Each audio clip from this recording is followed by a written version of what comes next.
ওদিকে আর কি বললাম, যদি রোগশোক হয় তার টাকা, পড়াশুনো সব বাজেট আলাদা আলাদা করে এবারে হাতে থেকে যাচ্ছে ২৭০০ টাকা, হতে পারে ২৭০০ টাকা। তাহলে ঠিক করে নিলাম ২৭০০ টাকা, আমরা ৪ জন মানুষ, এই ২৭০০ টাকা দিয়ে ১ মাস আমরা সংসারটা চালাবো। ২৭০০ টাকা যদি শাক জোটে তো শাক খাবো, যদি গোশ জোটে তো গোশ খাবো, যদি মাছ জোটে তো মাছ খাবো, যদি মনে হয় টাকা অনেক তাহলে গন্ডার জবাই করে খাবো, হাতি গন্ডার বড় বড় দামি দামি জিনিস কিনে খাবো। আমার কথাটা কি মাথায় ঢুকেছে? কিন্তু গরিবী সংসারে কোনো প্ল্যান আছে? প্ল্যান তাহলে হাতে টাকা পেলেই প্রথম তো ৭৫টা তেরঙ্গা কিনে নেবে। সামনে লকডাউন, যদি তেরঙ্গা না পাওয়া যায়, তারপরেই আগের মোবাইলটা পূর্ণ হবে না, আগে একটা মোবাইল বায়না দেবে। আর এখন তো মোবাইল কিন্তু টাকা লাগে না, ৫০০ টাকাতে বায়না দিয়ে দিল, মোবাইল পেয়ে গেল। এবার মাসে মাসে ৭০০, ৮০০, ৯০০ টাকা করে কিস্তি আছে। আর সময় মতো কিস্তি না দিতে পারলেই পরের মাস ইন্টারেস্ট চেপে গেল আরও ২০০ টাকা। মোবাইলেও ধার হয়, জানেন না? জানা নেই নাকি? শালা এমন কলে বাঁধা আছে, মনে হবে একদম ফ্রি, বিরাট স্বস্তি, কিন্তু ওই কলে যে সমুন্দি মাথা দেশে সেইটি জানে জ্বালা কতটা। ১ ঘন্টা দেরি হলি ১৫০-২০০ টাকা ইন্টারেস্ট দেয় বিরাট সহজে, কিন্তু ওর আইন কানুনও খুব কড়া। ওদিকে ২০০ টাকা বাঁচা থেকে এদিকে ৯০০ টাকা ইন্টারেস্ট চলে যায়, যাচ্ছে তাই। আমি বলছি অল্প টাকা রোজগার করেও সুন্দর শান্তিতে সংসার চালানো যায়। এইবার মনে হতে পারে আমরা রোজ শাক খাবো আর ওরা রোজ গোশ খাবে, আমরা রোজ ডাল আর আলোচনা খাবো আর রোজ খাসির গোস্ত খাবে। আমি বলছি ভাই, মার্কেটে এত বড় জুতো ২০০ টাকা, আবার এত বড়ও ২০০ টাকা, আবার এত বড়ও ২০০ টাকা। আপনার পা এত বড়, আপনি যদি ভাবেন শালা এত বড়ও ২০০, এত বড়ও ২০০, এত বড়ও ২০০, আমি এত বড় না নে, এই বড় মালটা নেই। চকির নেশায় একই টাকায় সাইজের জুতো না নিয়ে যদি বড় জুতো নেন, তাহলে বর্ষাকালে ওরম বড় বড় বোনাস পাওয়া যাবে। বুঝতে পারেননি? যত হাঁটবেন তত চটাস পটাস করে সেই সব বোনাস পিটি এসে ওয়েলকাম জানাবে। জুতো ফ্রি দিলেও কখনো বড় নিতে নেই, সাইজ ছাড়া একটি ছোট, তাই না? জুতো সবসময় চপ্পল, আর যদি ঘেরা জুতো হয় আর এরম যদি বড় জুতো নেয় তাহলে হ্যাঙ্গস ফ্যাঙ্গস করবে, পায়ে দিয়ে হাঁটতেই পারবে না। আমি বলছি কি, আসলে যার পা বড় তার জুতো বড়, যার পা ছোট তার জুতো ছোট। ওদের পা বড় তাই ওরা বড় জুতো পায়ে দেয়, আমার পাটা ছোট তাই আমি ছোট জুতো পায়ে দিয়েছি। ওদের রোজগার বেশি তাই ওরা রোজ খাসি খায়, আমার রোজগার কম তাই আমি রোজ আলুসানার ডাল খাই। অল্প টাকা রোজগার করেও দারুণভাবে সংসার চালানো যাবে যদি সংসারটা রাসূলুল্লাহর তরিকায় চলে, সংসারটা যদি নবীর হাদিস মেনে পরিচালিত হয়, খুব সুন্দর চলবে, কোনো সমস্যা নেই।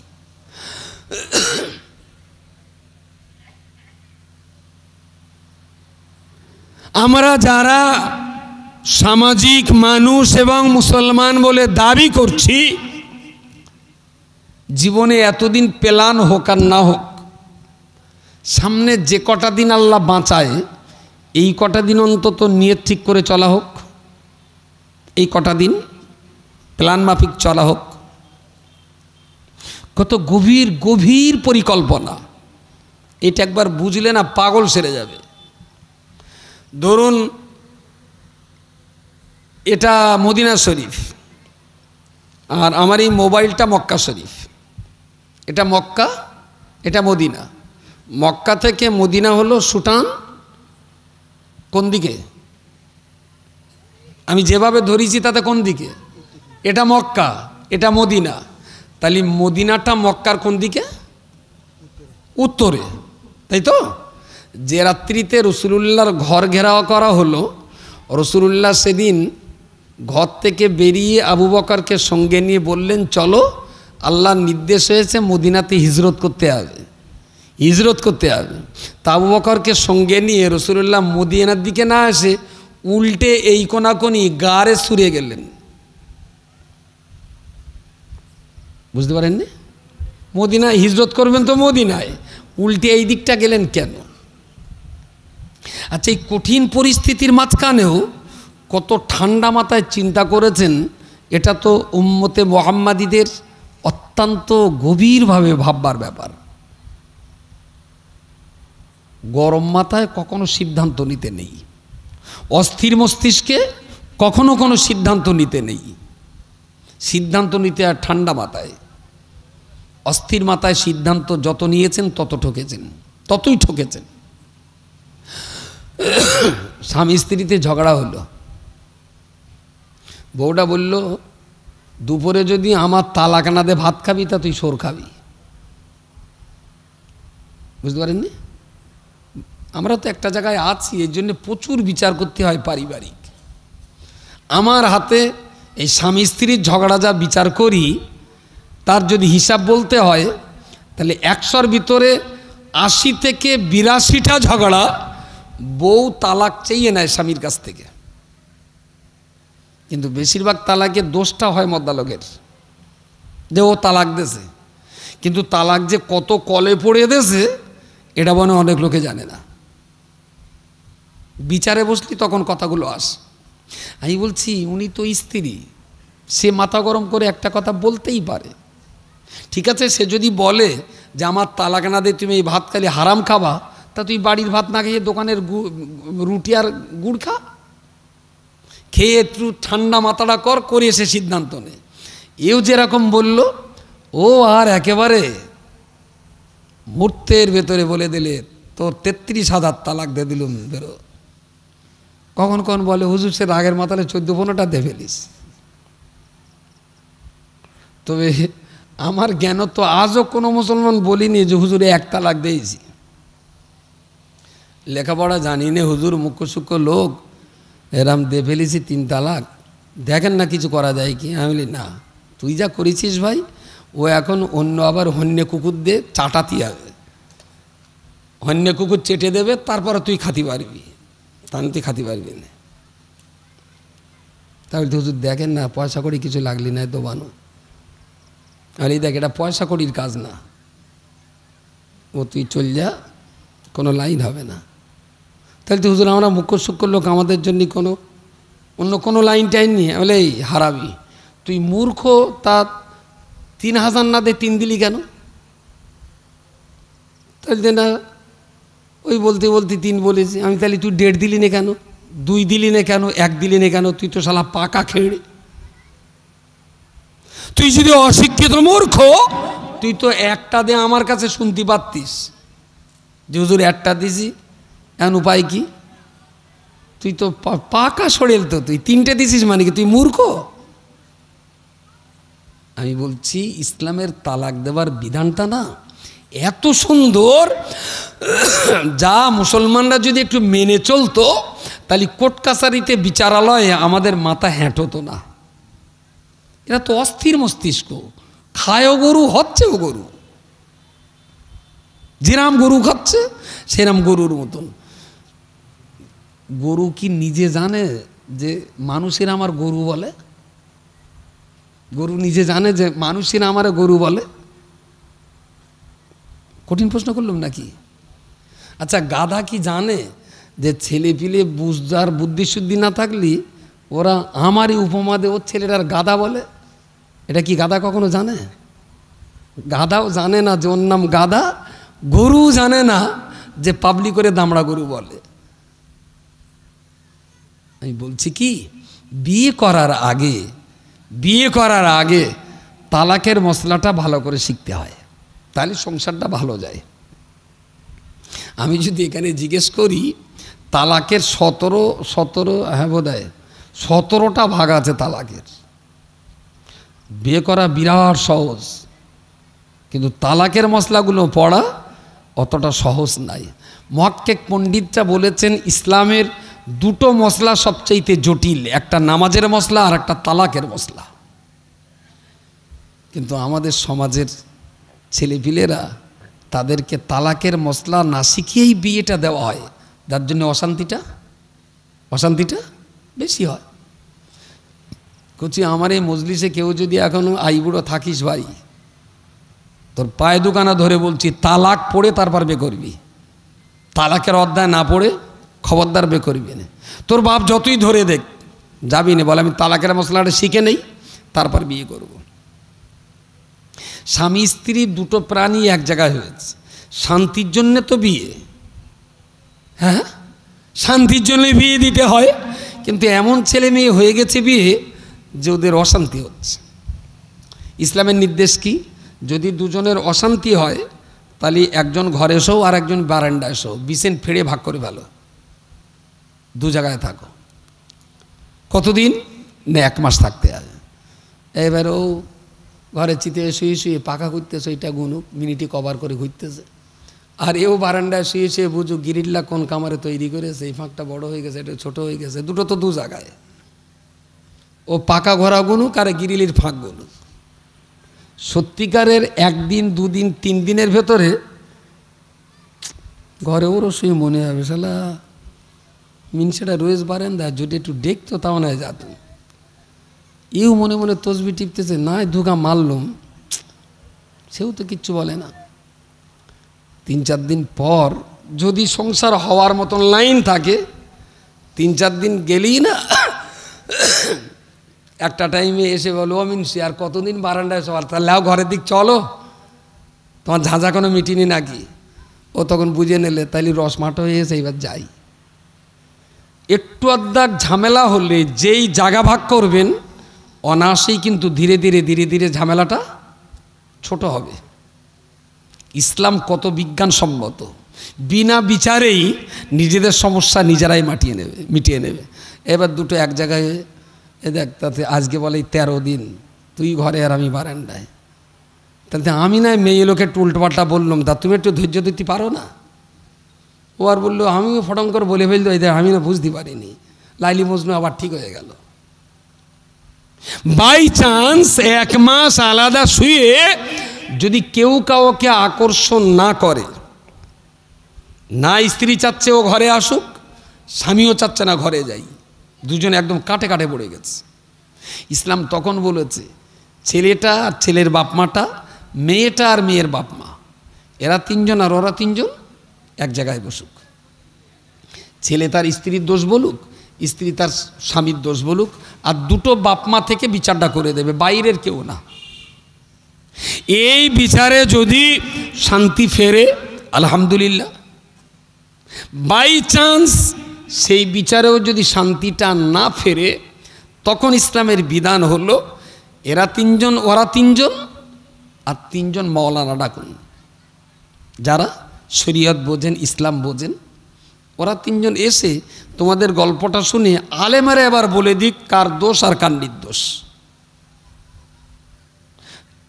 যদি এতে মিটে যায় খুবই আলহামদুলিল্লাহ, বাই চান্স যদি এতেও না মেটে, তখন ইসলাম বলেছে 1 তালাক দিয়ে স্ত্রীকে বাপের বাড়ি দিয়ে 30 দিন অপেক্ষা করো। ক তালাক? কড়া একটা দেরি করতে হবে কদিন? 1 মাস।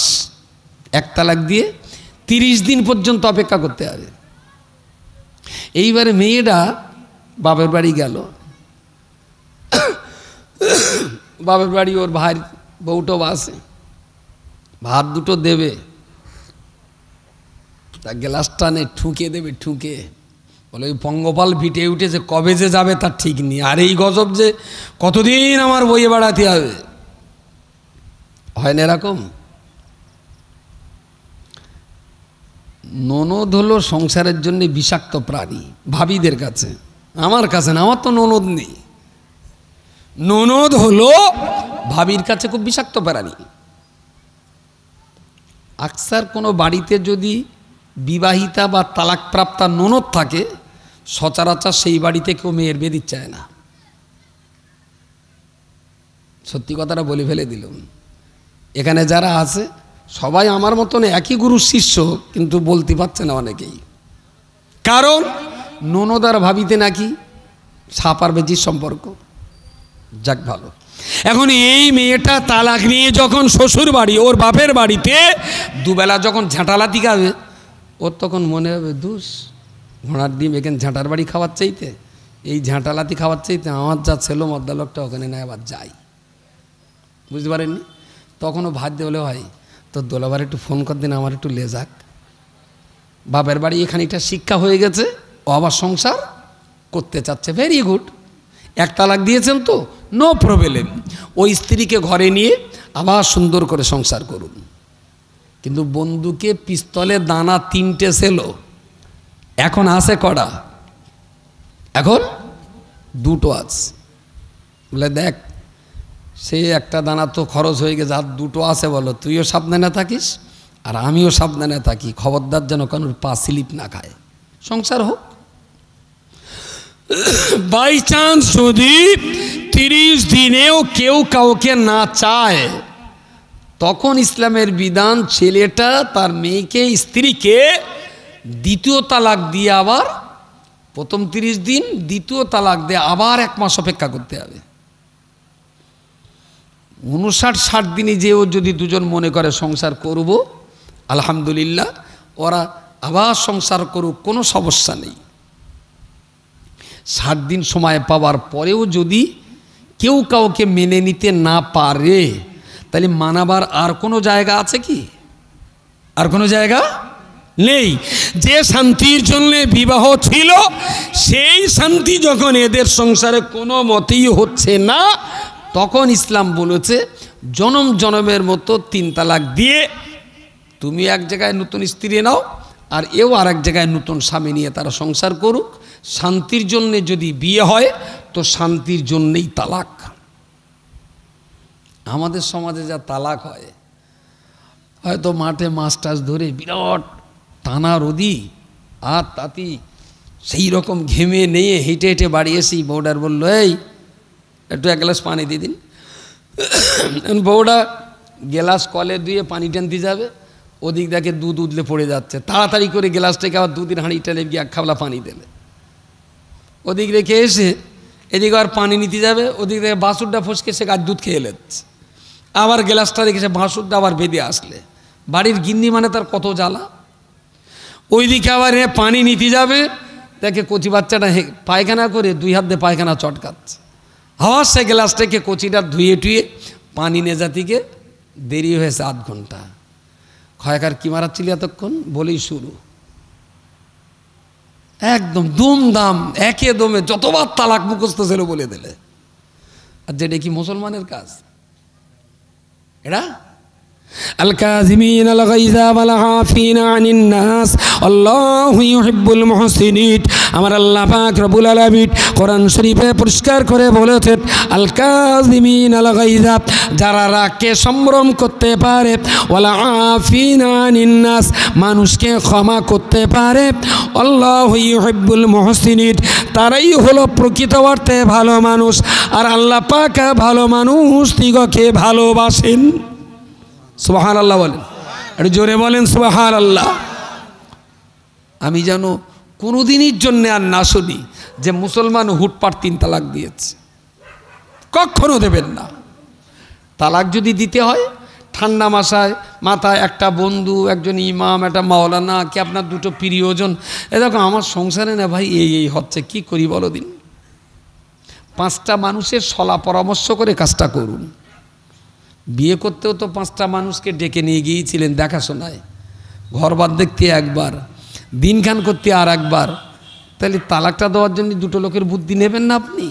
কেন গরম মাথায় দেবেন তালাকটা? এই গরম মাথায় তালাক দিই আমরা, আর ওরা ভাবে ইসলামের ভিতরে ভুল আছে, নাউজুবিল্লাহ মিনা। ভুলটা করি আমরা, আর অন্য জাতের মানুষের কাছে কলঙ্কিত হয় ইসলাম। এটা সাবধানতা অবলম্বন করা উচিত যে আমাদের ভুলের কারণে, আমাদের অন্যায় অপরাধের কারণে যেন কখনো ইসলাম অন্যের কাছে কলঙ্কিত না হয়। আল কাযিবিন আল গায়যা ওয়াল আফিনা আনিন নাস আল্লাহু ইউহিব্বুল মুহসিনিন। আল্লাহ বলেছেন রাগ সম্বরণ করো, মানুষকে ক্ষমা করতে শেখো। রসুল বলেছেন সিদ্ধান্তটা ঠান্ডা মাথায় নাও, গরম মাথায় কখনো সিদ্ধান্ত নিও না। মাঝে মাঝে দেখবেন ঝগড়াঝাটি হয়,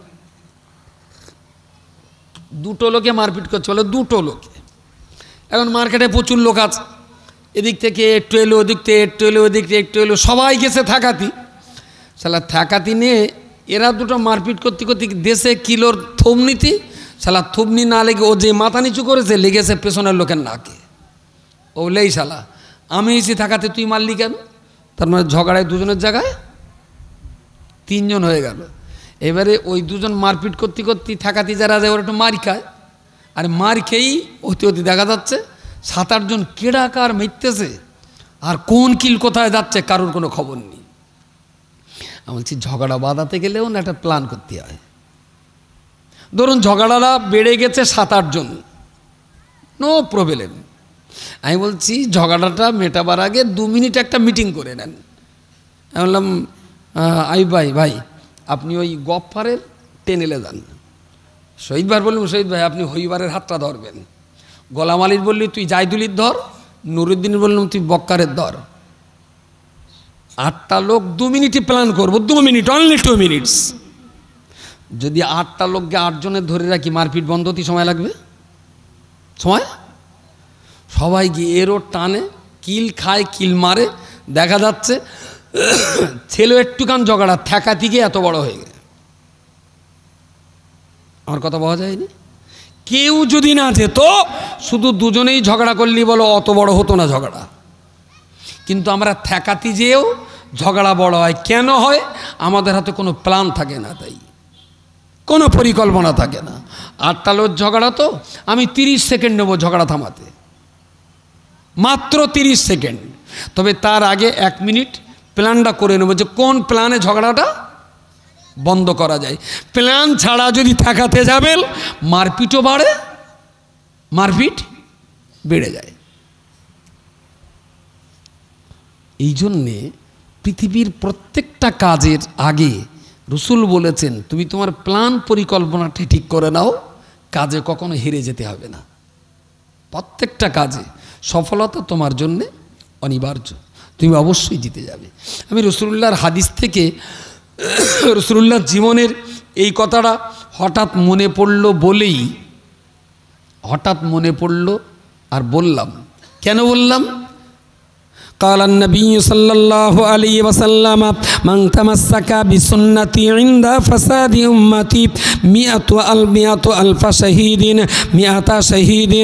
রাসূলুল্লাহ বলেছেন বাবা সাহাবী, যে যুগে আমার সুন্নাত প্রায় মৃতপ্রায় হয়ে যাবে, যখন আমার সুন্নাত সমাজে মরণের পথে চলে যাবে, মৃতপ্রায় সুন্নতগুলোকে উম্মতে মুহাম্মাদীদের মধ্যে যারা আমার সুন্নতকে জাগ্রত করার চেষ্টা করবে, আমি রাসূলুল্লাহ বলে দিলাম আমার একটা সুন্নাতকে কেউ যদি জাগ্রত করে, আল্লাহ পাক রব্বুল আলামিন ওই বান্দার আমুলনামায় 100 শহীদের সওয়াব দিয়ে দেবেন। একটা সুন্নত জিন্দা করলে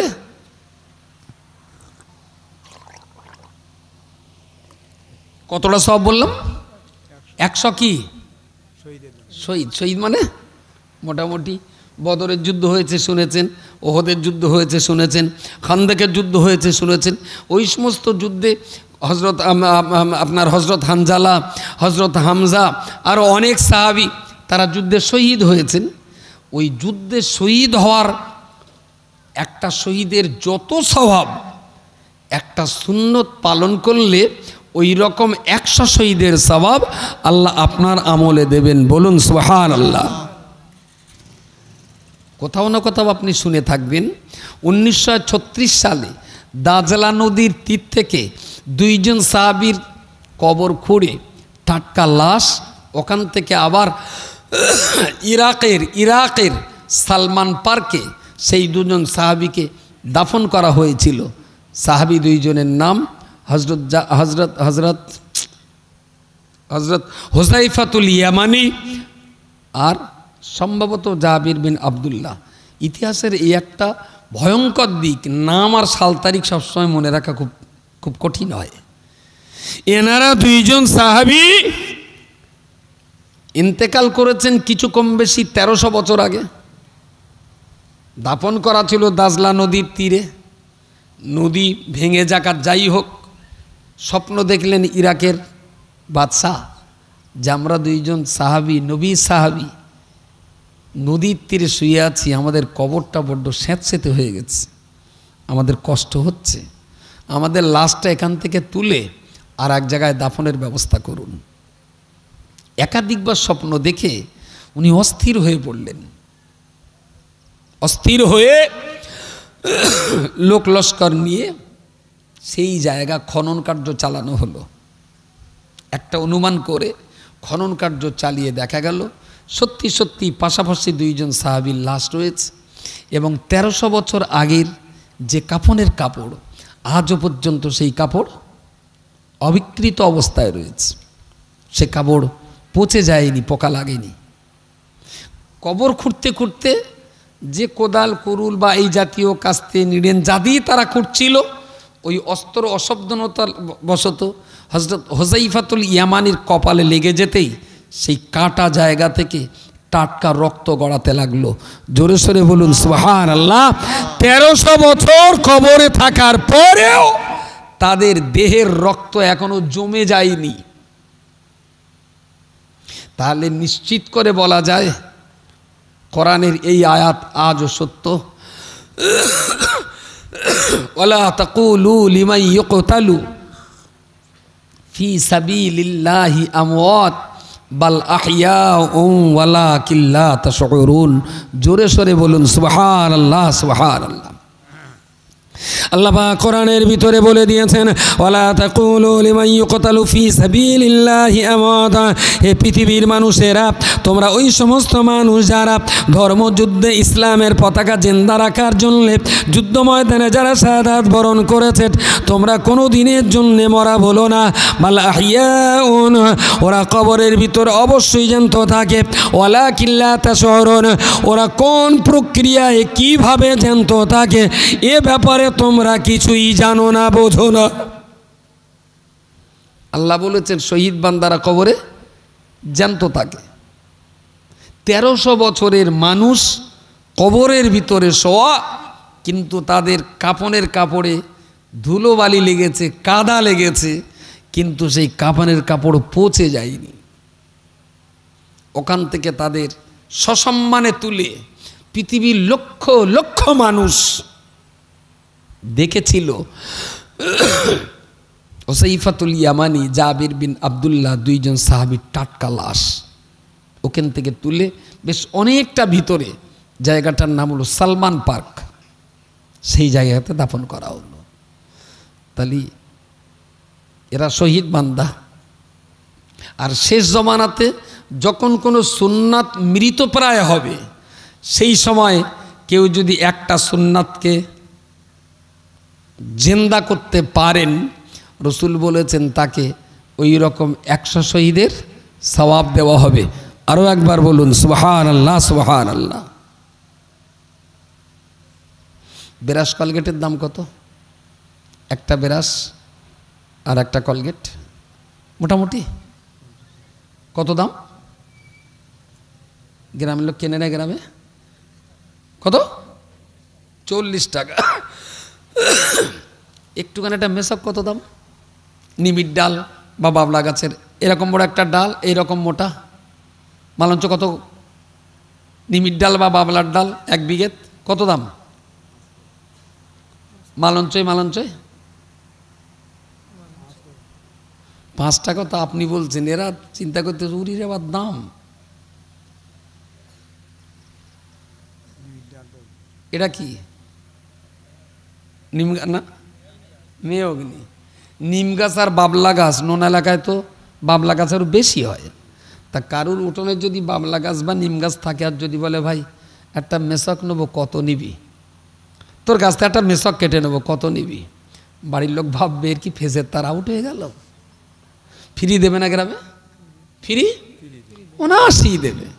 কলকাতার দিকে এরকম বিঘেত কেটে বিক্রি করে, গ্রাম থেকে কেটে শহরে যেয়ে তারা বিক্রি করে, তাই তারা 5 টাকা 7 টাকা করে নেয়, তাই না? আচ্ছা, এই রাস্তায় যেতে যেতে পকেট থেকে 5 টাকা পড়ি গড়িয়ে যদি ওই নর্দমায় যায়,